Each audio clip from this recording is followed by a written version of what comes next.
How do you build an area chart in Tableau? In this example, I have sum of sales by month of date and region acting as the area. Let's add a new sheet and build this in Tableau.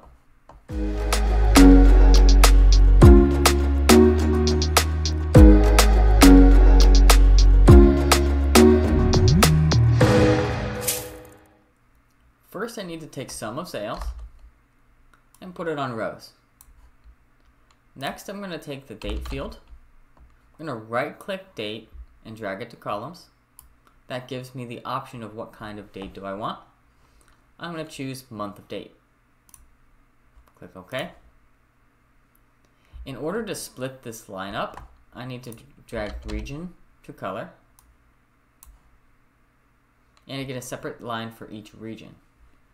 Let's make this an area chart by clicking on automatic and changing it to area. And that's an area chart in Tableau. Hope this helps.